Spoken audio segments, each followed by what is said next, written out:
نحمده ونستعينه ونستغفره ونعوذ بالله من شرور أنفسنا ومن سيئات أعمالنا من يهده الله فلا مضل له ومن يضلل فلا هادي له وأشهد أن لا إله إلا الله وحده لا شريك له وأشهد أن محمدا عبده ورسوله أما بعد فقد قال الله تبارك وتعالى يا أيها الذين آمنوا إن تتقوا الله يجعل لكم فرقانا ويكفر عنكم سيئاتكم ويغفر لكم والله ذو الفضل العظيم۔ حضرات، انسان بلکہ ایک مسلمان روزمرہ زندگی میں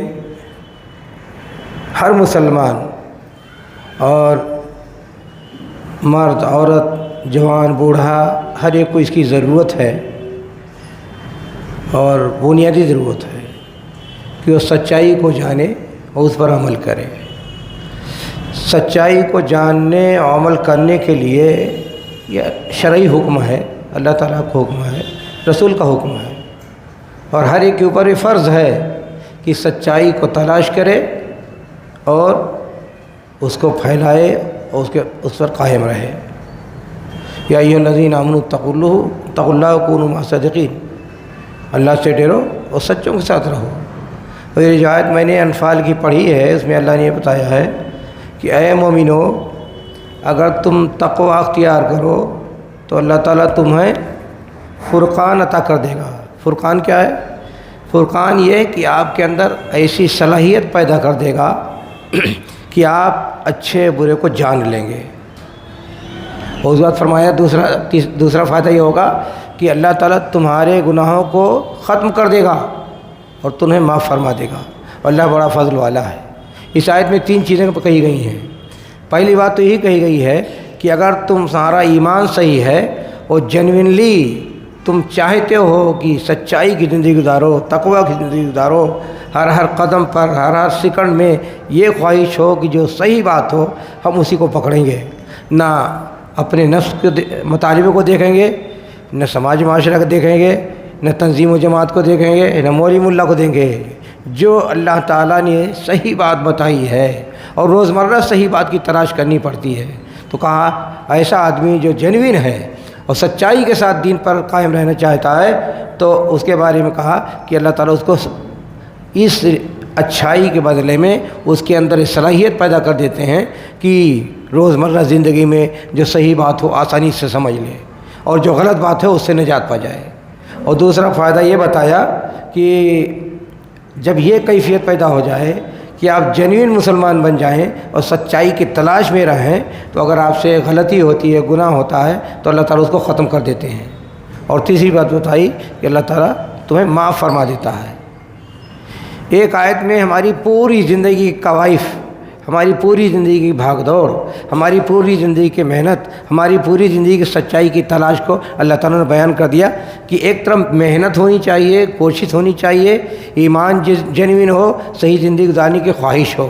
یہ چیز اگر سچائی کے ساتھ آپ کے اندر پیدا ہو جائے تو پھر اللہ کی مدد ہوتی ہے کہ روزمرہ کی زندگی میں کتنے ایسے حالات پیدا ہوتے ہیں، آدمی بھٹک جاتا ہے، اچھائی کو نہیں پکڑ پاتا ہے، برائی کے پیچھے بھاگ پڑتا ہے، حق نہیں اختیار کر پاتا ہے، باطل کا ساتھ دینا شروع کر دیتا ہے۔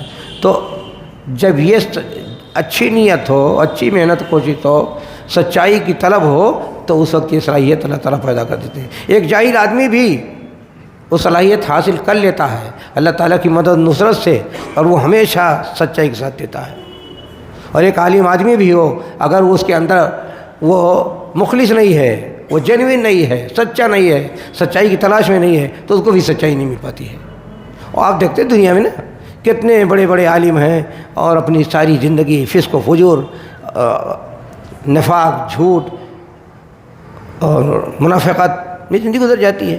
کتنے ایسے اچھے جاہل ہیں لیکن وہ سچائی زندگی تلاش کرتے ہیں اور سچائی میں پا جاتے ہیں اور اس کے مطابق زندگی گزار لیتے ہیں۔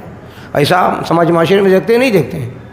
بڑے بڑے سب جھوٹے مکار ٹھگ اور خائن چور سب نکل جاتے ہیں مولوی ہو کر کے، لیکن ایک عام آدمی بھی وہ اللہ سے ڈرتا ہے، ہر قدم پر وہ کہتا ہے جو صحیح بات ہے وہی مانیں گے، نہ اس کی نفس کی سرکشی اس کو سچائی سے روکتی ہے، نہ اس کی ہوس سچائی سے روکتی ہے، نہ اس کا ڈر سچائی سے روکتی ہے، نہ کنواں کبیرہ سچائی سے روکتا ہے۔ یہ تو اللہ کے بندوں کی کہانی ہے کہ ایک پڑھا لکھا بھی گمراہ ہو سکتا ہے، لیکن ایک عام آدمی بھی سچا ہو سکتا ہے اگر اس کے سچا مسلمان ہے اور سچائی کی تلاش میں ہے۔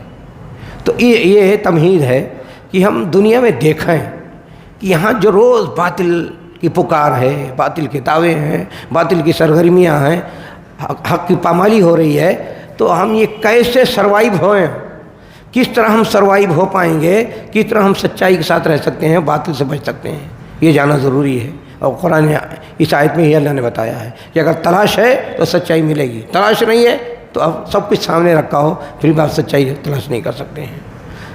تو یہ قاعدہ ہے، ضابطہ ہے، اللہ نے بیان کر دیا ہے کہ پہلی شرط یہی ہے کہ آپ اگر تلاش ہے آپ کو اور جینوین انسان ہے، سچے انسان ہیں، تو آپ کو اللہ تعالیٰ صلاحیت پیدا کر دے گا آپ کے اندر، اور آپ ہمیشہ ہر چیز میں، چاہے مالی مسئلہ ہو، چاہے جماعتی مسئلہ ہو، چاہے مساجد کا مسئلہ ہو، چاہے روز کے لڑائی جھگڑے ہوں، چاہے محلے پڑوس کی لڑائیاں ہوں، چاہے اختلافات ہوں مولیوں کے، علماء کے، چاہے فتوے کے اختلافات ہو، چاہے سیاسی اختلافات ہو، جتنے بھی اختلاف پیدا ہو سکتے ہیں، اگر انسان جینوین ہے تو اللہ تعالیٰ اس کے اندر صلاحیت پیدا کر سکتے ہیں۔ یہ اللہ تعالیٰ کی مہربانی ہے۔ یہ انسان کی اپنی محنت و کوشش اتنی ہوتی ہے اس کے پاس طلب ہو کہ اللہ تعالیٰ جو صحیح چیز ہے وہی ہمیں دے، اگر طلب نہیں ہے تو اس کے لیے سب برابر ہے، چاہے وہ بخاری کی سیاستہ کی سند لیے گھوم رہا ہو، چاہے تفسیر کی سند لیے گھوم جا رہا ہو، کوئی چیز کام نہیں آتی ہے۔ کام اسی وقت آتی ہے جب آدمی سچائی کے ساتھ اللہ تعالیٰ سے لو لگائے کہ ہم اس باطل بھری دنیا میں چاہتے ہیں جو بات صحیح ہو ہمیں مل جائے۔ اس طرح ایک بات آج دیکھیے، آج جو عنوان دیا گیا ہے مجھے وہ یہ ہے کہ بہت سی جماعتیں ہندوستان میں ہیں، سوال یہ ہے کہ ہم کس کے پیچھے مانیں، کس کو مانیں، کس کی بات صحیح ہو سکتی ہے، کس کا منہج صحیح ہے، کس کا اصول صحیح ہے، یہ دیکھنا ضروری ہوتا ہے۔ اس لیے کہ آنکھ بند کر ہم نہیں چل سکتے۔ ایک مسلمان آنکھ بند کر کے وہ زندگی گزارتا رہے یہ حرام ہے، اس کی گنجائش نہیں ہے۔ ہر آدمی کو ہر منٹ ہر سیکنڈ میں کے کام کے بارے میں اللہ کے یہاں جواب دینا ہے، اس کو تلاش کرنا ضروری ہے کہ جتنا بھانت بھانت کی باتیں ہیں، بھانت بھانت کے لوگ ہیں، بھانت بھانت کے دعوے ہیں، ہم کس کو پکڑیں، کس کو اختیار کریں۔ اور یہ بہانہ نہیں چلے گا اللہ تعالیٰ کے یہاں کہ وہ لوگ لڑتے رہتے تھے مولوی، ہم کیا جانیں، ہم تو پیچھے چلتے ہیں۔ یہی تو جاہلوں کا جواب ہوگا، یہی سارے کفار کا جواب ہوگا کہ ہمارے اغوا تھے، ہم ان کے پیچھے چلتے رہے، لیکن وہ عذر قبول نہیں ہوگا۔ اس لیے ہر مسلمان کے لیے ضروری ہے کہ وہ، اور اللہ تعالیٰ نے انسان کی نیت، ارادے، بھاؤنے کی بنیاد پر اس کو یہ موقع بھی دیا ہے، اللہ کی مدد مل سکتی ہے اور سچائی کو تلاش کر سکتا ہے۔ تو یہ آج اس روشنی میں پس منظر میں دیکھنا یہ ہے کہ جماعت اسلامی کی تعلیمات کیا ہیں، اصول کیا ہیں، ضابطے کیا ہیں، کتنا صحیح ہے، کتنا صحیح نہیں ہے، کتنا ماننا چاہیے ان کو کہ نہیں ماننا چاہیے، سماج کے لیے مصیبت ہے کہ سماج کے لیے رحمت ہے، یہ چیز جاننا ضروری ہے۔ تو سب سے پہلے دیکھیں یہ کسی بھی جماعت کو دیکھنے کے لیے کہ یہ دین کے مطابق ہیں، صحیح ہیں کہ نہیں ہیں، کئی اصول ہوتے ہیں۔ پہلا اصول تو یہ ہے کہ قرآن و سنت اتھارٹی ہے۔ سب سے پہلے یہ اتھارٹی جو ہے قرآن و سنت، قرآن حدیث کی شکل میں، یہ اللہ کا کلام ہے، انسی بندے کا کلام نہیں ہے، تو اس کو ہم کس ناحیے سے دیکھتے ہیں؟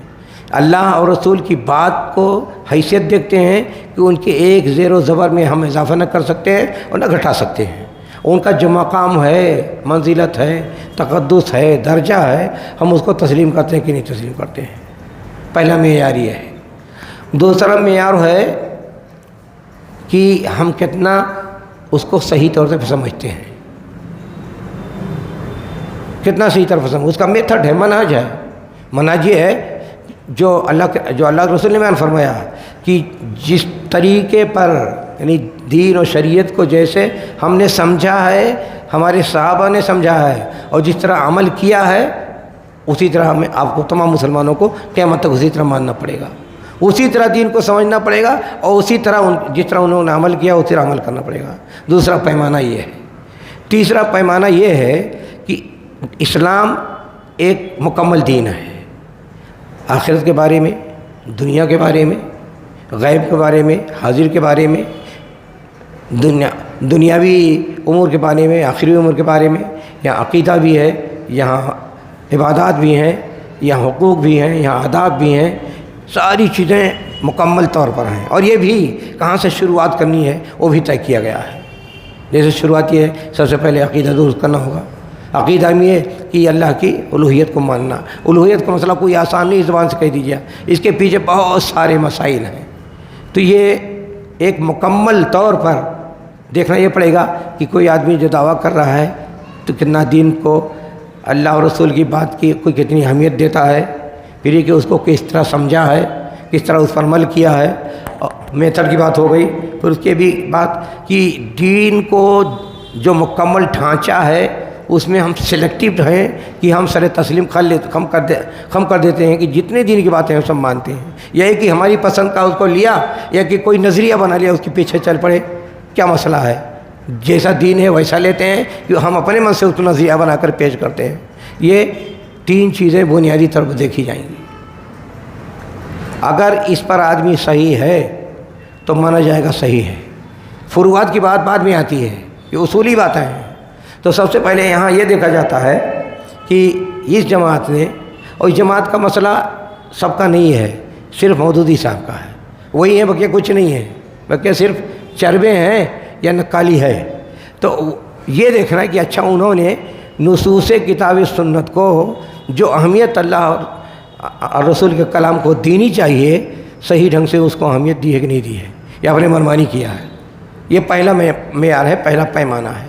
تو پہلے پیمانے کو جب دیکھتے ہیں تو اس میں یہ دکھائی دیتا ہے کہ رسول اللہ صلی اللہ علیہ وسلم کی باتوں کو، احادیث کو، وہ ان کے ماننے والے کہاں تک اس کو صحیح طور پر اس پر عمل کر پاتے ہیں، اس کو اہمیت دے پاتے ہیں، تو اس میں فعل نظر آتے ہیں۔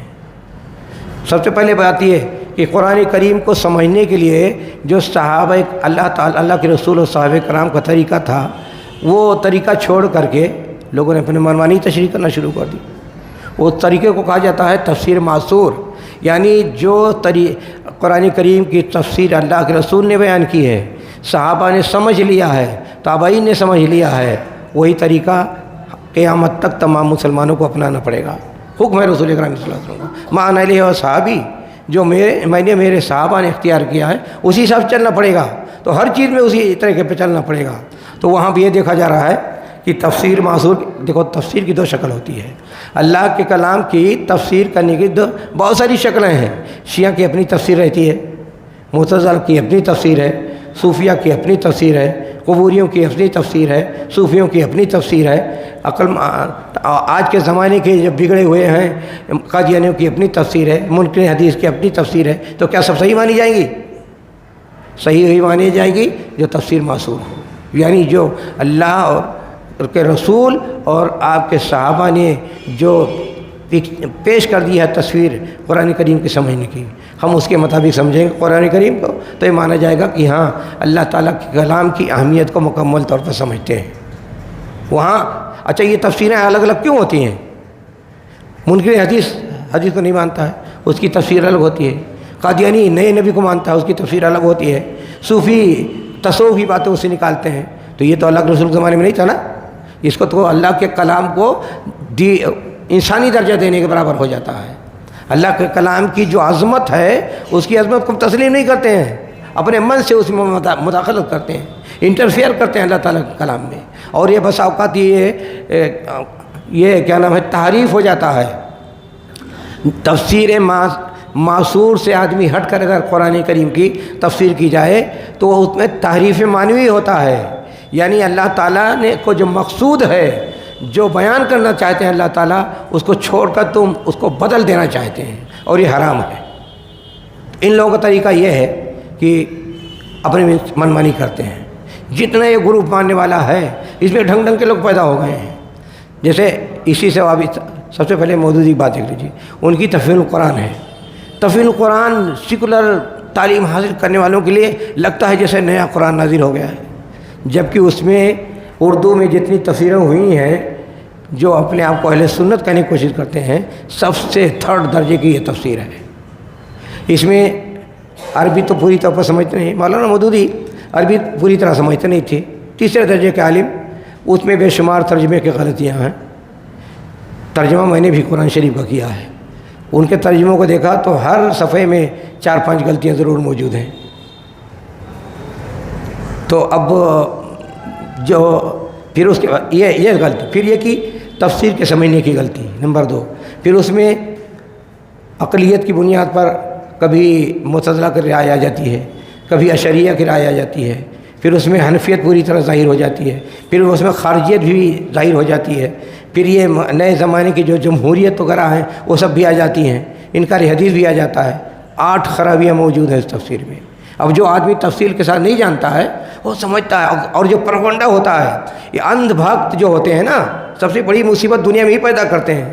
وہ اس طرح پروپگنڈا کرتے ہیں جیسے دنیا میں ایسی کوئی تفسیر لکھی نہیں گئی ہے، اور نبی اکرم صلی اللہ علیہ وسلم ادب کر لیتے ہیں، ورنہ یہ کہنے تیار ہو جاتے ہیں کہ اسے بڑا کوئی پیدا نہیں ہوا مسلمانوں میں، سب سے بڑے ہی پیدا ہوئے ہیں۔ تو یہ جو اندھ بھکت لوگ ہوتے ہیں نا، وہ بہت اڑاتے ہیں، اتنا اڑائیں گے کہ اگر کوئی چیز زیرو ہے تو اس کو ہیرو بنا دیا کرتے ہیں۔ تو سب سے بڑی مصیبت یہی ہوئی، یہ تفسیر کے بارے میں اتنا پروپگنڈا ہوا کہ جیسے اس سے بڑی تفسیر، اچھی تفسیر دنیا میں لکھی نہیں گئی۔ ترجمہ تو میں نے قرآن شریف کا 20 سال پہلے کیا ہے، اور تفسیر بھی لکھ رہے ہیں، ساری تفسیریں سامنے ہیں، سب سے ناقص تفسیر یہ ہے۔ لیکن چونکہ اردو داں طبقہ کے لیے اس میں جیسے آج آدمی جس طرح اردو سمجھتا ہے اور جس طرح وہ پڑھنا چاہتا ہے اسی طرح پیش کر دیا ہے، تو لوگوں کے لیے بڑی چیز معلوم ہوتی ہے۔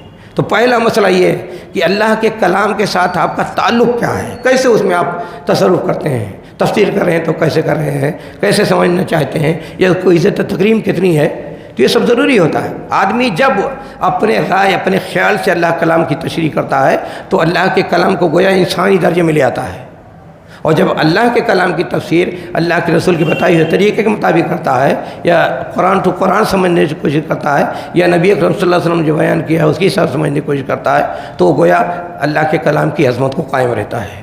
تو یہاں فیلئر ہیں۔ حدیث کے سلسلے میں یہ ہے کہ ان کے متضاد رائے ہے، کہیں یہ ہے کہ حدیث کی بڑی اہمیت بیان کی ہے، کہیں یہ ہے کہ حدیث کی روایتوں کا کیا بھروسہ ہے۔ ان کا مسلک اعتدال بہت مشہور ہے، وہی پوری جماعت اسلامی کے ذہن میں بھر گیا ہے۔ مسلک اعتدال میں کہا یہ جو حدیث کے روایت کا پورا ایک بہت بڑا، سب سے بڑا جو علوم حدیث کا سلسلہ ہے اسلامی تاریخ میں، اسلام میں سب سے زیادہ جو بڑا علوم کا شعبہ ہے علوم الحدیث کا ہے، ان کے نزدیک کچھ نہیں، اس کی کوئی حیثیت نہیں ہے۔ مسلک اعتدال میں لکھا، کہا ایک فقیہ حدیث میں ہیرے کی جوت دیکھ لیتا، یہ الفاظ ہیں ان کے۔ ایک فقیہ یعنی جس کو حدیث کے علوم سے کوئی لینا دینا نہیں ہے، بس وہ آ گئی حدیث کوئی، اور اگر کوئی موضوع ضعیف ہو لیکن فقیہ نے اگر دیکھ لیا اس میں ہیرے کی جوت، بس وہ سب سے اہم چیز ہو گئی۔ تو ہیرے کی جوت موضوع حدیث میں نظر آئے گی ان کو۔ اصول و ضابطے جتنے موجود ہیں اور اتنے علوم، سب سے زیادہ علوم حدیث وسیع علم ہے، لائبریریاں بھر گئی ہیں، ہزاروں لاکھوں کتابیں لکھی جا چکی ہیں اس پر، تو اس کی کوئی حیثیت نہیں ہے۔ ایک ان پڑھ قسم کا کوئی آدمی آ جائے اور کہہ دے کہ بھئی حدیث میں بڑی جاندار ہے، بس ہو گئے کام، اس حد تک یہ اتار لے آتے ہیں۔ اور ان کی متضاد رائے ہیں حدیث کے سلسلے میں کئی جگہوں۔ پہلے تو یہ منکر حدیث کے ساتھ کام کرتے تھے، جماعت اسلامی بنانے سے پہلے۔ غلام محمد پرویز ایک تھا لاہور میں، طلوع اسلام پرچہ نکالتا تھا، تو بر صغیر میں سب سے بڑا منکر حدیث وہی تھا، تو یہ اس کے ساتھ ہی تھے۔ تو اثرات گئے نہیں، جہاں جگہ جگہ ان کی کتابیں پڑھو تو اس میں ضرور نظر آ جائے گا یہ ساری چیزیں۔ تو اللہ کے کلام کے، اللہ کے رسول صلی اللہ علیہ وسلم کے حدیث کے ساتھ اس طرح بیوہار کیا ہے۔ بہت سی جگہوں پر یہ اپنے رائے عقل کی بنیاد پر حدیث کو چھوڑ دیتے ہیں۔ تو اس کا نتیجہ یہ ہوا ہے کہ آج ہندوستان اور پاکستان میں ان کے اندر کے لوگ کہتے ہیں کہ جماعت اسلامی کے آدھے لوگ حدیث کو نہیں مانتے ہیں، حتیٰ کہ بڑے بڑے مدرسین جو ان کا جامعۃ الفلاح دریا گنج میں ہے، ان کی تحریریں پڑھو تو حدیث کو سمجھتے نہیں ہیں، جیسے عام لوگوں کی قصہ کہانی ہے۔ تو اللہ کے رسول کے کلام کے ساتھ بیوہار ہوا، جبکہ یہ کہ ان ہوا الا وحی یوحی، وما ينطق عن الهوى، رسول گرامی کے بارے میں اللہ تعالیٰ نے بیان فرمایا کہ وہ آپ اپنے من سے بات نہیں کرتے ہیں، آپ کی باتیں بھی وہی کا درجہ رکھتی ہیں۔ تو اس وہی کے درجے کو ہم اشما کے بارے میں کریں اور جس کو چاہے مانے جس کو چاہے نہ مانے، اور جو اصول و ضابطے ہیں اصول و ضابطے کی پرواہ ہی نہ کریں تو کیا ہوگا؟ تو پہلے پیمانہ جو ہے کسی جماعت کے، کسی آدمی کے سچائی و اچھائی یا صحیح یا غلط ہونے کا یہی ہے کہ اللہ اور رسول کے کلام کو کیا درجہ دیتا ہے۔ اگر وہ اس میں فیل ہے تو اس کا مطلب وہ غلط ہے۔ دوسری بات یہ منہج کی بات آئی تھی۔ منہج کیا ہے؟ ہم مسلمان کوئی بھی کتاب پڑھیں تو کیا اس کے لیے سمجھنا ضروری کہ نہیں ضروری ہے؟ اور یا اس پر عمل کریں، عمل کرنا ضروری کہ نہیں ضروری ہے؟ کیسے سمجھیں گے؟ ہیں مثال کے طور پر یہاں کا ہندوستان کا دستور ہے، دستور کے ایکسپرٹ لوگ ہیں۔ ایک شیروائی تھے جو یہاں کیا نام ہے، جب مہاراشٹرا اور گجرات ایک تھا سب اسٹیٹ، تو 18 سال تک وہ حکومت کے وکیل تھے اور اس کے دستور کے سب سے ایکسپرٹ مانے جاتے ہیں، اس کی شرح انہوں نے لکھی ہے۔ تو جو آدمی جس فیلڈ کا ہوتا ہے اس کو صحیح تو بن جانتا ہے۔ قرآن کریم اور احادیث رسول تمام دنیا کے انسانوں کے لیے قیامت تک کے لیے ہدایت کا سامان اللہ نے مہیا کیا ہے۔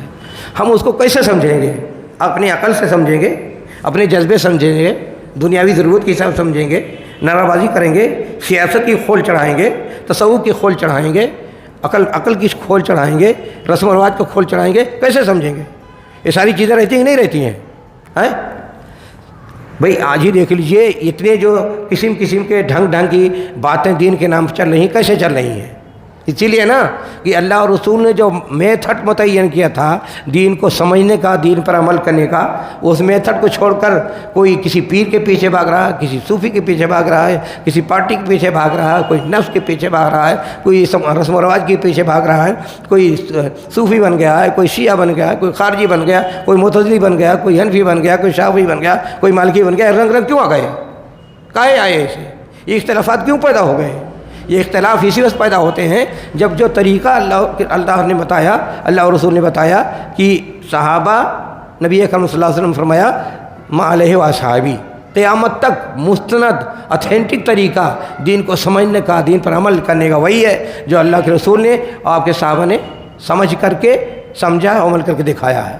اگر یہ چیز پائی نہیں جاتی کسی کے ہاں تو لاکھ اس کی تعداد سب سے زیادہ ہو یا وہ سب سے زیادہ کتابیں لکھ ڈالے، سب سے زیادہ منظم جماعت رکھتا ہو، اس کی کوئی ویلو نہیں ہے، اس کی کوئی ویلو نہیں ہے۔ حضرت عبداللہ بن مسعود سے نے فرمایا کہ ان کنت علی حق فانت الجماع وان کنت وحدک، کہا اگر آپ حق پر ہیں اور اکیلے ہیں تب بھی آپ کو جماعت مانا جائے گا، اور اکثریت جو حق پر نہیں ہے وہ بھیڑ مانی جائے گی۔ اور معیار یہ ہے، اب یہ عام طور پر انسان کی کمزوری ہوتی ہے، لوگوں کے پروگنڈوں سے بہت متاثر ہو جاتا ہے، لوگوں کی تنظیم سے بہت متاثر ہو جاتا ہے، لوگوں کی تقریر سے متاثر ہو جاتا ہے، لوگوں کی تحریر سے متاثر ہو جاتا ہے۔ یہ کوئی چیز نہیں ہے۔ اصل چیز یہ ہے کہ دین کو کیسے سمجھا ہے اللہ کے رسول نے اور کیسے عمل کیا ہے، اور کیسے اپنے صحابہ کو سمجھایا ہے اور کیسے عمل کروایا ہے۔ اصل میں یار یہ ہے، یہ بھیڑ اور کثرت کچھ نہیں ہوتی ہے۔ بھیڑ تو عیسائیوں کی زیادہ ہے، سب سے زیادہ وہ کام کرتے ہیں، سب سے زیادہ ان کی سیاست ہے، سب سے زیادہ ان کی حکومت ہے، سب سے زیادہ وہ مالدار ہیں، ساری دنیا اب چھائے ہیں، تو دین چھوڑ دو گے؟ ان کے پیچھے بھاگیں گے؟ تو یہاں نہ کثرت کی اہمیت ہے، نہ نظم کی اہمیت ہے، نہ اور دوسری چیزوں کی اہمیت ہے۔ سب سے پہلے اہمیت یہ ہے، سچائی کا دوسرا معیار یہ ہے کہ آپ کا منہج کیا ہے، میتھڈ کیا ہے۔ اچھا اس میتھڈ کو، منہج کو جو اللہ کے رسول صلی اللہ علیہ وسلم دیا ہے مان اہل و صحابی کا، اگر اس پر قائم رہے تو دنیا بھر کے جتنے اختلافات، جھگڑے ختم ہو جائیں گے۔ یہ جھگڑے اس وقت ہوئے جب لوگوں نے اپنے منمانی کرنا شروع کر دیا، شخصیت کی بنیاد پر بھاگتے رہے، اہل بیت کا نعرہ لگاتے رہے، سیاست کی بھاگتے رہے، بغاوت کرتے رہے، منمانی کرتے رہے، اور پھر یہ کہ شخصیت کو پکڑا تو قبر پرستی شروع ہو گئی، شخصیت کو پکڑا تو مردہ اور زندہ پوجا ہونے لگی۔ یہ سب میتھڈ چھوڑنے کا نتیجہ ہے۔ یہاں بھی یہی صورتحال ہے، یہاں میتھڈ نہیں ہے، اور عقل، تنظیم، پروپیگنڈا سب سے بڑی مصیبت۔ اچھا دوسرے کی یہ اس میتھڈ کو سمجھانے کے لیے کون ہوں گے؟ اتھینٹک کون ہوں گے؟ تو قیامت تک کے لیے علماء حق کو رسول گرامی قرآن کریم میں اور احادیث رسول میں کہا گیا ہے کہ علماء حق اس کو سمجھائیں گے۔ پبلک کو علماء حق کی طرف رجوع کرنا پڑے گا۔ اگر آپ کوئی آدمی آج کے زمانے میں کہے نہیں علماء کی ضرورت نہیں ہے، بہت سی کتابیں ہیں، بہت سے سوشل میڈیا میں باتیں آتی رہتی ہیں، بہت سے کیسٹ ہم سن کر یاد کر لیں گے، اور علماء کی مرجعیت کی ضرورت نہیں ہے، علماء کے ریفرنس کی ضرورت نہیں ہے، تو وہ ایک واجب کو توڑتا ہے، حرام کام کرتا ہے۔ بغیر علماء کی طرف ریفر کیے ہوئے سب تمام سڑک چھاپ علماء کی بات نہیں کر رہا ہوں، مستند علماء، مستند متقی علماء، سچے علماء سے بغیر ان کا ریفرنس لیے ہوئے آپ صحیح میتھڈ کو نہیں سمجھیں گے، ورنہ پھر خارجیت کی طرف جائیں گے۔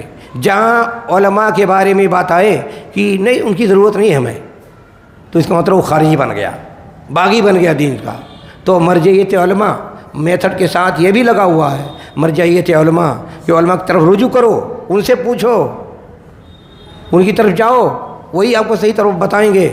اور علماء حق عام لوگوں کی بات نہیں کی جا رہی ہے۔ علماء جب مراد ہوتا کتاب و سنت میں تو اس کا مطلب یہ نہیں کہ جو مدرسے میں ڈگری دے دی وہ مراد ہے، وہ مراد یہ ہے جو صحیح معنوں میں مخلص لوگ ہیں، دین کو صحیح طور پر سمجھتے ہیں، وہ آپ کو بتا سکتے ہیں، وہ مراد ہے علماء سے۔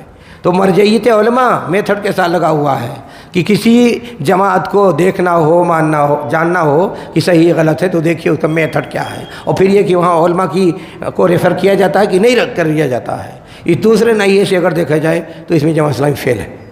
یہاں سب سے بڑی مصیبت شروع ہوئی یہاں سے کہ ان لوگوں نے یہ جو ابھی تو معیار بتا رہے ہیں، پہلا معیار تھا کتاب و سنت کی اہمیت کتنی ہے، دوسرا میتھڈ کو کتنا اپناتے ہیں، پھر اس کے بعد اور مثالیں دیتے ہیں، پھر تیسرا معیار یہ ہوتا ہے کہ آپ دین کو مکمل جو ڈھانچہ ہے اس کو کتنا سمجھا ہے اور کتنا زندگی میں برت پا رہے ہیں۔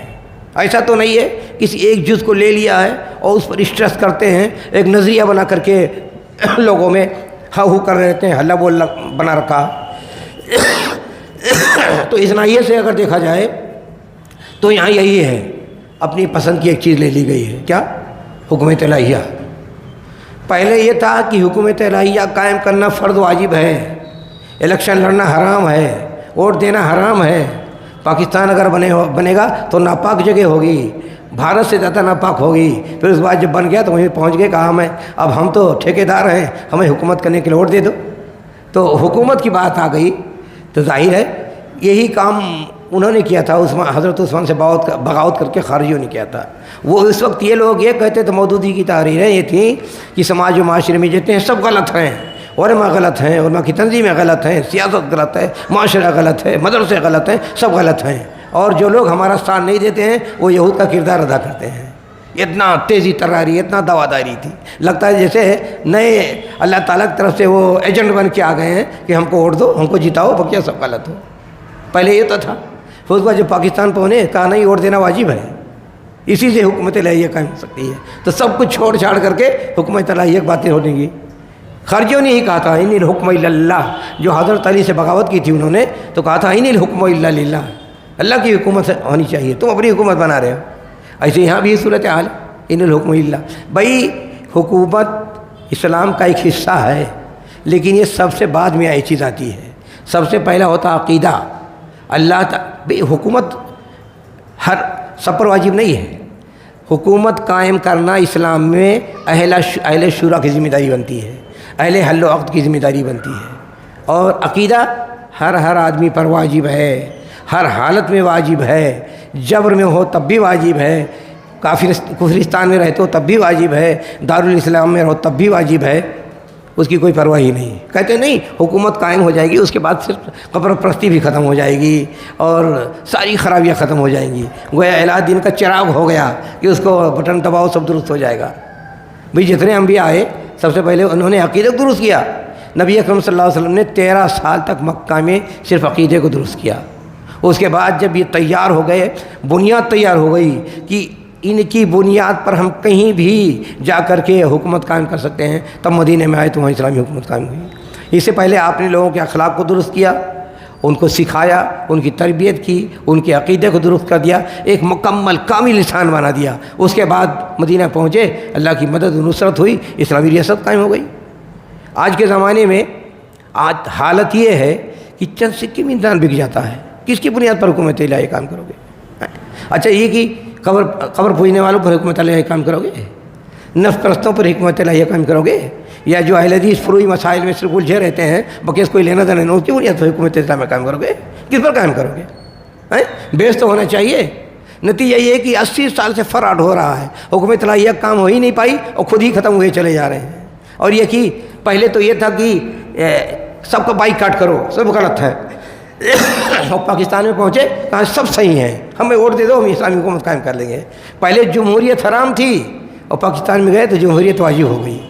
اسلام میں ایسا کہیں ہوتا ہے؟ ایسا بھی ہوتا ہے کہیں کہ جو حرام ہو حلال ہو جائے؟ یہ کہ جو پہلے تھا سب سے مقدس تھا اور سب کا بائیکاٹ کرنا ضروری تھا. اس زمانے میں پاکستان بننے سے پہلے جب کوئی پوچھتا تھا جماعت اسلامی کے اجتماع میں کہ ہم لوگ کیا کریں کیسے کریں، تو کہا سب کے ساتھ بائیکاٹ رکھو، کسی سے کوئی لینا دینا نہیں، سب باطل پر ہیں. اور پاکستان میں پہنچے سب جائز ہو گئے، سب ووٹ دے دو ہمیں. جو کیا نام ہے شیعہ ہے وہ بھی ووٹ دے دے. پہلے تو اہل سنت بھی سب غلط تھے اور سب کے ساتھ تعامل غلط تھا اور سب حرام کر رہے تھے. جمہوریت حرام، ووٹ دینا حرام، ووٹ لینا حرام، ووٹ مانگنا حرام، سب حرام تھا. اور صرف حاکمیت قرار دیا جاتا تھا، اس کے بعد وہ واجب ہو گیا تو وہاں جا کر کے. تو یہ ہے تعامل ہے عمل کی زندگی.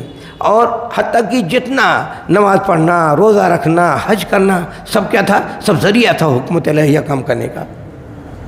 یہی سب سے. تو یہ جو سلیکٹڈ چیزیں اپنے من کی اختیار کر لے آدمی، ایک نظریہ سازی شروع کر دے تو دین سے ہٹ جاتا ہے. یہاں یہی ہوا کہ سب کچھ اچھا. اس کے بعد حکومت کی جب بات آئی تو اس میں ان کو یہ نظر آیا کہ حضرت عثمان بھی غلط تھے، حضرت علی بھی غلط تھے. اور صحابہ جو اپنے تجدید دین کتاب میں لکھتے ہیں مودودی صاحب کہ حضرت عثمان اور حضرت علی کے زمانے میں اس وقت کا جو معاشرہ تھا، سیاست بالکل جاہلیت میں جا چکی تھی، معاشرہ جاہلیت میں بالکل جا چکا تھا. یعنی نبی اکرم صلی اللہ علیہ وسلم کے آنے سے پہلے جو صورتحال تھی مکہ والوں کی اور عرب والوں کی کا، اسی طرح سیاست بھی ہو گئی تھی، اسی طرح معاشرہ بھی ہو گیا تھا.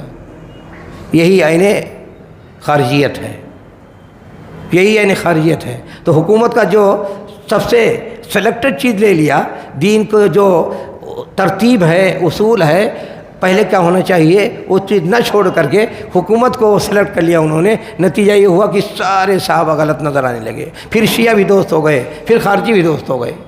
خارجی اور شیعہ اسلام میں سب سے زیادہ گمراہ فرقے ہیں. ان کے ہاں ہر قسم کی برائی موجود ہے.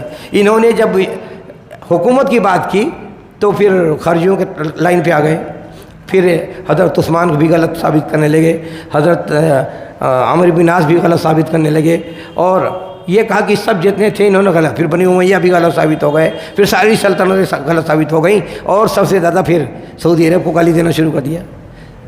آج کے زمانے کے لونڈے جماعت اسلامی والے یا عیسائی مولی ان سے جتنے وابستہ ہیں، جتنا انہوں نے حکومت سعودی عرب کو گالی دیتے ہیں اٹھتے بیٹھتے، اتنا تسبیح نہیں پڑھتے ہوں گے، ذکر و اذکار نہیں کرتے ہوں گے.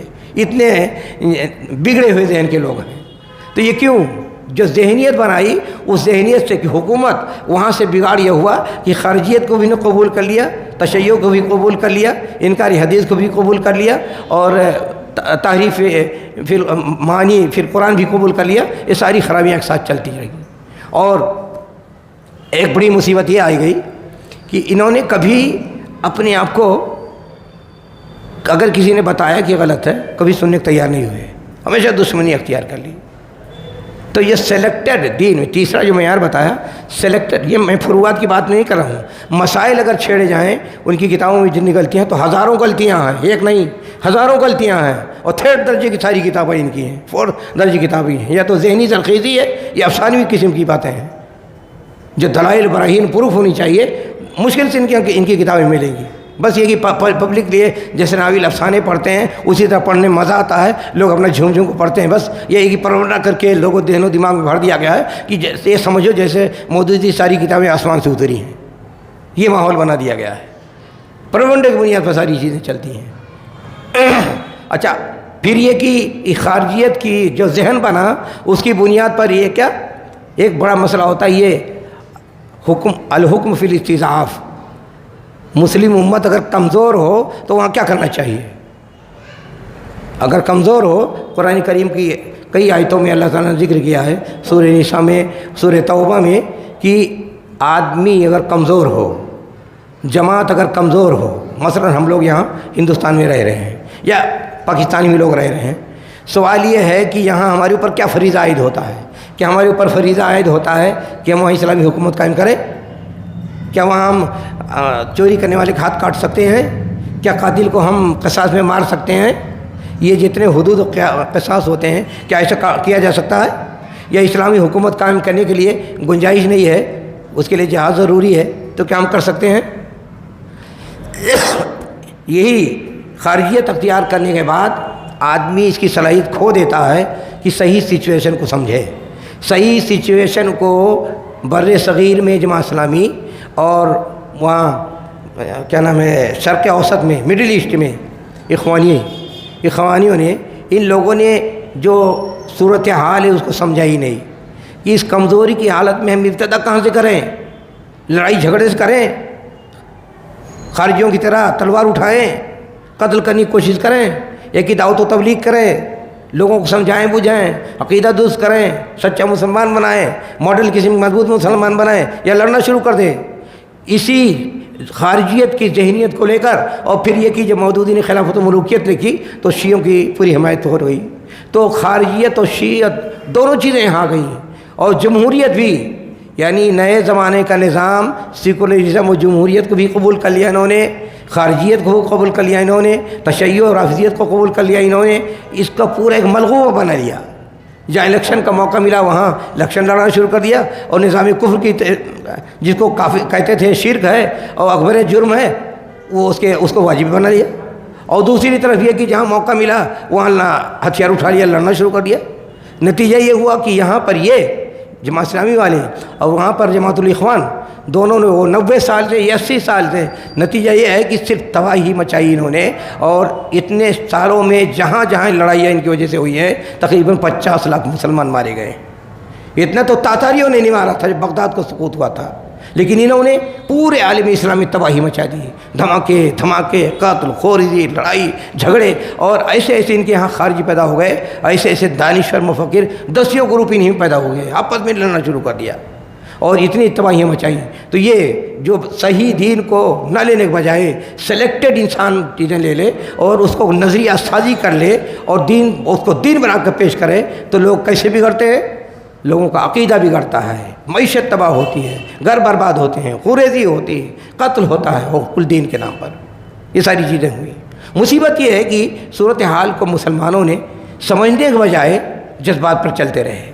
اچھا، یہ لوگ بونے قسم کے لوگ آگے بڑھ گئے، بونے قسم کے لوگ قیادت سیاست میں، یا جنہوں میں کہا ہوں شیخ چلی قسم کے لوگ ہیں، یہ سب شیخ چلی قسم کے لوگ ہیں۔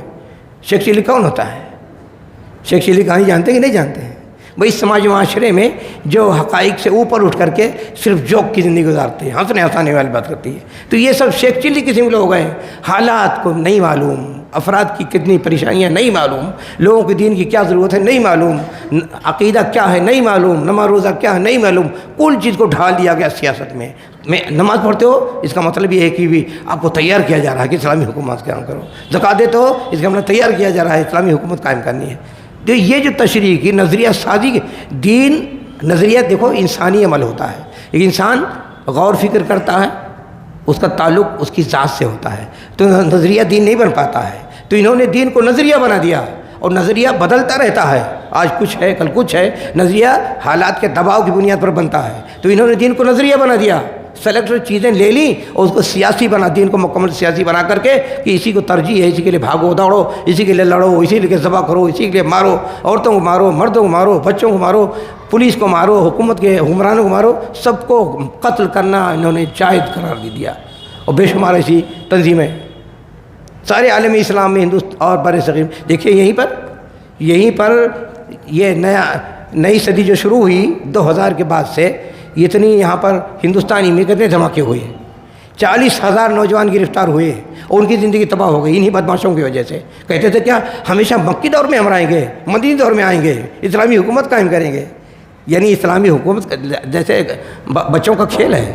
اسلامی حکومت قائم کرنے کے لیے سب سے پہلے فرد تیار کرنا پڑتا ہے، معاشرہ تیار کرنا پڑتا ہے، اجتماعیت تیار کرنی پڑتی ہے، اہل شورا تیار کرنا پڑتا ہے، اہل حل وقت تیار کرنا پڑتا ہے، اتحاد کی ماحول تیار کرنا پڑتا ہے۔ جب یہ سب کچھ مضبوطی سے ہو جائے کہ ان کی دم خم پر ہم حکومت قائم کر سکتے ہیں، تب قائم کیا جاتا ہے۔ بچوں کا کھیل ہے اور یہ پڑھے لکھے لوگوں کا، سمجھدار لوگوں کا کام ہے۔ پبلک سے کوئی مطلب نہیں ہوتا اس کا، ووٹ کی بنیاد پر نہیں ہوتا یہاں اسلام میں۔ یہاں بھائی ووٹ دینے میں تو سب ہے، ووٹ دینے میں تو یہ نظام کیا ہے، جمہوریت کے نظام کیا ہے، کافرانہ نظام ہے۔ یہاں تو چور صاحب آپ بھی صحیح ہیں، آپ کا بھی ووٹ وہی لوگ رکھا ہے، ڈاکو صاحب آپ بھی وہی ہیں، کرپٹ صاحب آپ بھی صحیح ہیں، اور کیا تاجد گزار صاحب آپ بھی صحیح ہیں، اللہ کو گالی دینے والے بھی صحیح ہیں۔ تو ووٹ تو یہ کہتا ہے نا، بھائی جو ووٹ دیتے ہیں جمہوریت میں تو سب کا برابر ہوتا ہے نا۔ ایک کافر کا ووٹ، ایک اللہ کو گالی دینے والے کا ووٹ، ایک چور کا ووٹ، ایک ڈاکو کا ووٹ، سب کا برابر ہے۔ لیکن اسلام میں تو اس کی اہمیت ہوتی ہے جو ان اکرمکم عند اللہ اتقاکم، جو سمجھدار ہوں، جو دیندار ہوں، جو قوم کے حق میں بہتر ہوں، جو قوم کے حق میں بھلا سوچتے ہوں، جو امانت دار ہوں، خائن نہ ہوں، تو یہ ایسے لوگوں کا اعتبار ہوتا ہے، ایسے لوگ یہاں حکومت قائم کر سکتے ہیں۔ تو یہ سب کچھ ہوا ہی نہیں، حکومت قائم کرو گے۔ اچھا یہ جو کنسپٹ لے کر چلے حکومت الہیہ قائم کرنی ہے، کتنا خرابیاں پیدا ہوئیں۔ پہلے تو خارجیت، اچھا اب بھی خارجیت موجود ہے، خارجیت چھوڑا نہیں انہوں نے، یہ سب غلط ہیں، جتنے ہیں سب باطل پر ہیں، ہم ہی صحیح ہیں، سب کا بائیکاٹ ہونا چاہیے، اور دوسرے ووٹ بھی مانگتے ہیں، تضاد بھی موجود ہے۔ تو یہ اس کنسپٹ کو اختیار کرنے کے بعد پورا سماج معاشرہ نظر انداز، تمہارا عقیدہ کیا ہے ہم سے نہیں لینا دینا ہے، شیعہ ہو ہم سے نہیں لینا۔ اچھا یہ بھی ایک مصیبت، ان کا ایک وحدت کا ایک تصور ہے، ان کا ایک تصور وحدت کا ہے، یہی خارجیت کی یہ حکومت اسلامیہ قائم کرنے کے نام پر جو نظریہ سازی کرتے ہیں دین کے بارے میں، سلیکٹڈ چیزیں اپنے من سے لے کر کے چلتے ہیں، اڑتے ہیں، اس میں ایک خرابی یہ بھی پیدا ہوئی کہ ایک طرف خارجیت کو قبول کر لیا، انکار حدود کو قبول کر لیا، اور وحدت کی ان کی وحدت کیا ہے، بھائی شیعہ ہیں آپ بھی آ جاؤ، قبر پوجتے ہیں آپ بھی آ جاؤ، اور یہ لبرل ہیں آپ بھی آ جاؤ، آؤ سب ملو، ان کا وحدت ہے۔ پہلے کہاں یہ تھا کہ سب باطل پر ہیں، کسی تعلق نہیں رکھنا ہے، اور جب یہ تھا کہ نہیں خالص اسلامی حکومت، جمہوریت نہیں رہے گی، جب جمہوریت کو سیکولرزم کو تسلیم کر لیا تو کہا نہیں بھائی سب کی ضرورت ہے، اچھا آؤ سب مل کر ایک وحدت بنا لیتے ہیں۔ تو چور صاحب آپ بھی آ جاؤ، ڈاکو صاحب آپ بھی آ جاؤ، شیعہ صاحب آپ بھی آ جاؤ، قبر پوجنے والے آپ بھی آ جاؤ، صوفی صاحب آپ بھی جاؤ، سب آ کر آؤ اسلامی وحدت کا کریں گے۔ یہ اسلامی وحدت ہے؟ یہ ناٹک ہے۔ یہ اسلام میں وحدت کا تصور یہ ہے وَاعْتَصِمُوا بِحَبْلِ اللَّهِ جَمِيعًا، اللہ کی مضبوطی کو تھامو، کتاب و سنت کو، تب وہ عادت ہوگی۔ یہاں عادت کیا ہے؟ ووٹ چاہیے، اس لیے سے مل جاؤ۔ تو یہ کیا ہے؟ نظام کفر کی نہیں ہے۔ تو یہ جو کنسپٹ تیار کیا کہ حکومت الہیہ کم کرنی ہے، تو اس کی بنیاد پر پہلے تو بائیکاٹ کیا کہ سب کافر ہو، سب غلط ہو۔ اس کے بعد جب جمہوریت کو تسلیم کر لیا تو شیعہ صاحب آپ بھی میرے بھائی ہیں، اور خارجی صاحب آپ بھی میرے بھائی ہیں، قبوری صاحب آپ بھی میرے بھائی ہیں، مشرک صاحب آپ بھی میرے بھائی ہیں، سب میرے بھائی ہو گئے۔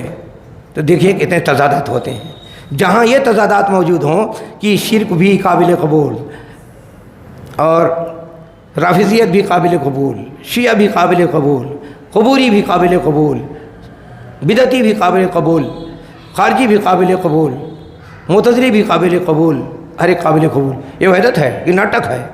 تو وحدت کا تصور ان کا ناٹک کا ہے۔ جتنے تفصیل میں جاؤ یہ فساد، بگاڑ، لڑائی جھگڑا، قتل خوریزی، جتنے فساد ہو سکتے ہیں دنیا میں سارے فساد کو انہوں نے جمع کر لیا ہے۔ اور بھی صورتحال یہ ہے کہ آج کی جتنے نوجوان ہیں شیخی اتنی ان کے اندر موجود ہے۔ اچھا ایک ہی نہیں، ان لٹریچر کو، ان نظریوں کو پڑھ کر کے کتنے غلط کار لوگ تیار ہو گئے ہیں۔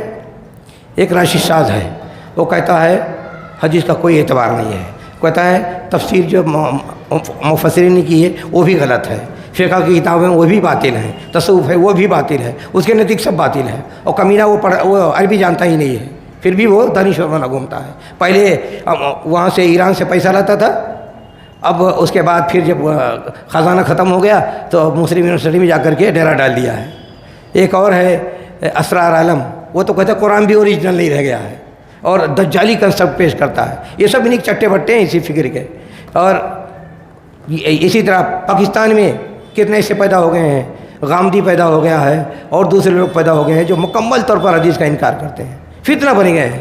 تو یہ فتنہ جو جگہ ہے، یہ جو کنسیپٹ انہوں نے اختیار کیا حکومت الہیہ قائم کرنے ہے، اس کا نتیجہ یہ ہوا کہ سلیکٹڈ چیزیں اپنے من کی حالات میں، چونکہ ماحول تھا، یہ سیاست کی بات تھی، انگریزوں کے غلام تھے، آزادی چاہیے تھی، تو ہر ایک اپنے اپنے نئے نئے ڈھنگ سے آ رہا تھا، تو انہوں نے یہ کنسیپٹ شروع کیا حکومت الہیہ قائم کرنی ہے، اور اس کے مراحل گزرتے چلے گئے۔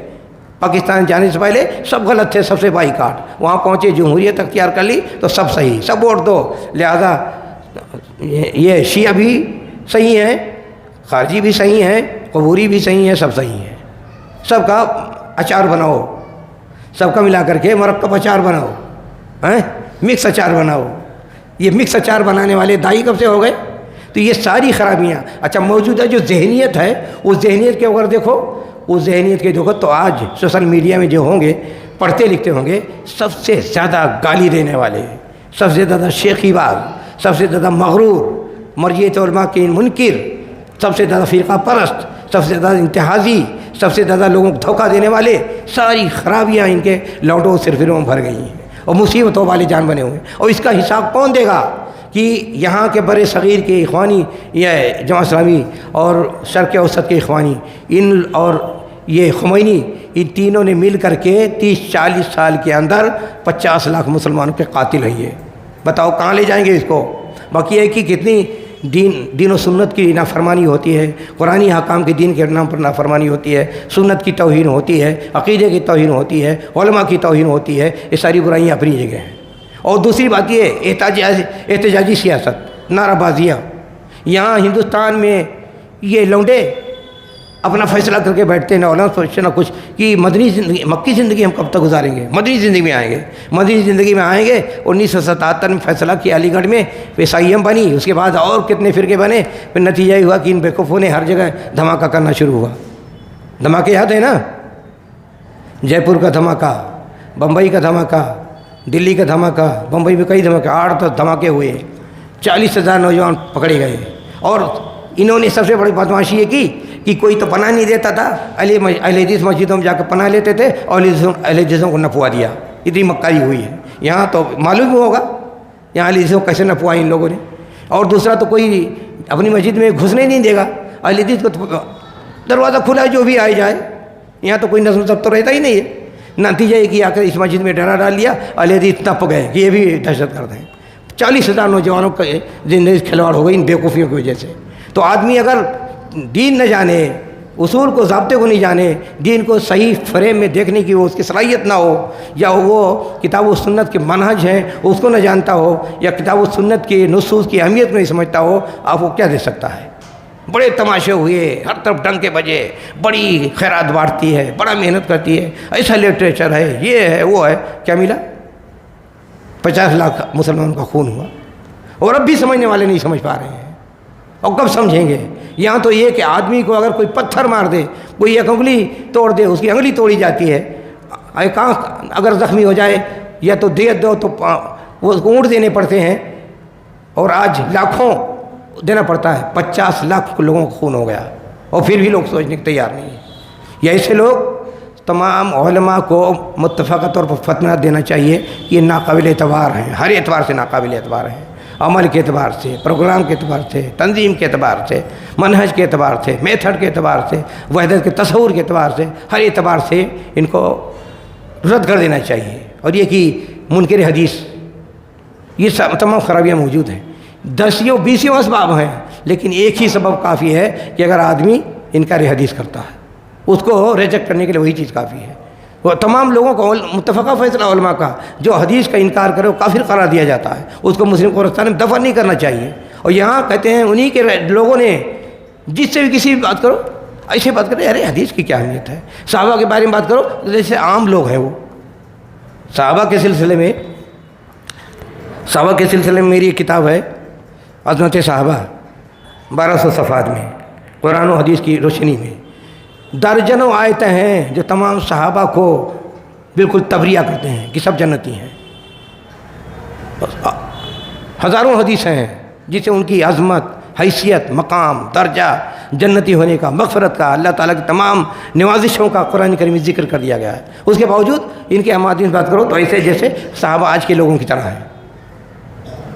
تو یہ تمام بنیادی چیزیں ہیں، جتنی باتیں کی گئی ہیں، چاہے نصوص کی عظمت کی بات ہو، چاہے عقیدے کی بات ہو، چاہے میتھڈ کی بات ہو، چاہے اتباع سنت کی بات ہو، چاہے عظمت صحابہ کی بات ہو، چاہے خلفائے راشدین کی بات ہو، چاہے اسلامی حکومت اور ریاست کی بات ہو، تمام چیزیں تفصیل کے ساتھ اسلام بیان کر دی گئی ہیں۔ لیکن یہ اپنے زمانے میں حالات کے دباؤ میں سلیکٹڈ چیزیں لے کر کے اس کو نظریہ بنا کر کے اور پیش کر کے لوگوں کو گمراہی بچایا اور دہشت گرد بنا کر کے 50 لاکھ انسانوں کا قتل ہو گیا۔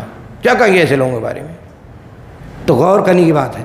مصیبت یہ ہے کہ انسان عام طور پر تماشا دیکھتا ہے، کسی کی کوئی چیز دیکھ لیا، آؤ بھاؤ، کسی کی تقریر دیکھ لی، کسی کی لچھے دار باتیں دیکھ لی، کیا کسی نے چند نظریہ سازی کر کے اسی پر رات دن پگڑی باندھ لیا؟ جیسے یہی ایک ہے نا انجینئر، کیا نام ہے اس کا، علی جہنمی، کیا جھلمی جہنمی کیا ہے، تو یہ اب یہ ایک چیز جز ہی لے لیا حضرت معاویہ کی اور حضرت علی کے لڑائی کے بارے میں، اب پگڑ باندھے ہوئے، دین نہ پڑھا، نہ علم پڑھا، نہ شریعت پڑھی، اب چل پڑے، چند سرفیرے مل گئے۔ ایسے مرزا غلام تھا، دنیا کا سب سے بڑا منحوس جھوٹا مکار آدمی مرزا غلام قادیانی تھا، لیکن اس کے بھی ہزاروں لاکھوں فلور بن گئے۔ تو یہ دھرتی عجیب ہے ہندوستان کی، جو بھی کوئی تماشا کرے، ڈوگی بجائے، اس کے پیچھے چلنے والے ضرور مل جاتے ہیں۔ یہ نہیں دیکھتے ہیں کہ آپ کے اوپر فرض واجب ہے کہ حق کو جانیں، پہچانیں، اور ہمیشہ حق کو پہچاننے کے لیے اپنے دل و دماغ کو کھولے رکھیں اور حق کے مطابق چلنے کی کوشش کریں۔ یہ ہر مسلمان کے اوپر واجب ہے، لیکن اس وجہ کوئی دیکھتا نہیں۔ ایک ٹائم میں وحید الدین خان لوگوں کے لیے اللہ مبنی گھومتے تھے، جبکہ یہ صرف ایک ڈھونگی آدمی، قرآن و حدیث کے نصوص کے ساتھ جتنا اس نے کھلواڑ کیا ہے کسی نے کیا نہیں ہوگا۔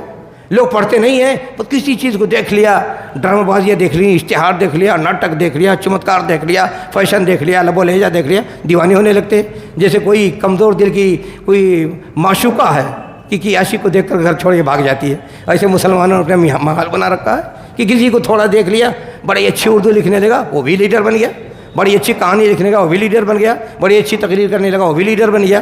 جبکہ یہ بھی دیکھا جاتا ہے، چوتھا اصول یہ بھی ہے کہ آپ اس شخص کو دیکھیں کتنا جنوین ہے، کتنا جنوین نہیں ہے۔ ڈھونگ کر رہا ہے کہ دین کی خدمت کرنا چاہتا ہے، پیسہ بٹورنا چاہتا ہے، کہ دین کے اشاعت و فروغ کرنا چاہتا ہے، یہ بھی دیکھنا، چوتھا اصول یہ بھی دیکھنا ضروری ہوتا ہے کہ دیکھیں جس آدمی سے آپ تعامل کرنے چاہ رہے ہیں، پیچھے جا رہے ہیں، کتنا دین کو سمجھا ہے، کتنا میٹھٹ کو سمجھا ہے، کتنا اہمیت جانتا ہے، کتنا وہ عمل مخلص ہے۔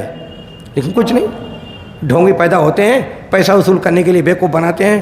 کوئی سوشل میڈیا سے آ رہا ہے، کوئی ٹی وی چینل کے نام سے آ رہا ہے، کوئی تصوف کے نام سے آ رہا ہے، کوئی تعلیم کے نام سے آ رہا ہے، کوئی دعوت کے نام سے آ رہا ہے، اور ڈھونگ کر کر کے پیٹ بھرتے ہیں، جیب بھرتے ہیں، قوم کو الو بنا کے چلے جاتے ہیں۔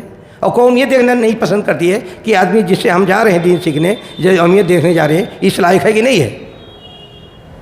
ڈراموں کی بنیاد پر ناچتے رہتے ہیں، قوالی، بہت سے مولوی قوالی گاتے ہیں، اسی کے لیے دیوانہ بنے رہتے ہیں، اور اس کو بھی اہمیت جو 2 پیسے کا نہیں ہے اس کو سراخوں پر اٹھاتے ہیں، اور اس کو پھر وہ ناچتے ناچتے جیل چلا جاتا ہے۔ کتنے مجرمین ایسے ہیں جو، تو یہ میتھڈ دین کا یہ کہتا ہے، جیسے قرآن کی آیت میں نے پڑھی کہ بھئی آپ حق کی تلاش کریں، اور اگر آپ جینوین ہیں تو اللہ تعالیٰ آپ کے اندر وہ بصیرت پیدا کر دے گا، آپ کے اندر گن پیدا کر دے گا کہ آپ چہرہ دیکھ کے سمجھ سکتے ہیں کہ ہاں یہ کیا ہے، اس کی ہمیں پیچھے پڑھنا چاہیے کہ نہیں پڑھنا چاہیے، یہ پیچھے جانا چاہیے کہ نہیں جانا چاہیے۔ اور دیکھتے نہیں ہیں بہت سے بیچارے جو جینوین ہوتے ہیں، کم پڑھے لکھے لوگ ہیں، لیکن ان کو سچائی کی تلاش ہوتی ہے، فوراً مل جاتی ہے۔ اور بہت سے بڑے بڑے پگڑ باندھنے والے مولوی ملا بھی باطل کے پیچھے بھاگتے رہتے ہیں، چند پیسے کے پیچھے لالچ میں بھاگتے رہتے ہیں، اور قوم کو بیوقوف بناتے رہتے ہیں۔ تو یہ بصیرت حاصل کرنا، فرقان حاصل کرنا، سمجھ حاصل کرنا، دین کی سمجھ حاصل کرنے کا دین یہ بھی ہے، سب داخل ہے اس میں کہ ہم کس سے پوچھ رہے ہیں، وہ ہمیں کس سے سن رہے ہیں، کون ہمیں بتا رہا ہے، کس کو ہم قائد مانے جا رہے ہیں، کس کو ہم اغوا مانے جا رہے ہیں، سب آپ کے لیے ضروری ہے کہ سمجھو جانیں۔ اللہ تعالیٰ ہم سب کو اس کی توفیق عطا فرمائے کہ ہم دین کو تو صحیح طور پر سمجھیں اور دین کے مطابق عمل کرنے کی کوشش کریں۔ وآخر دعوانا ان الحمد للہ رب العالمین۔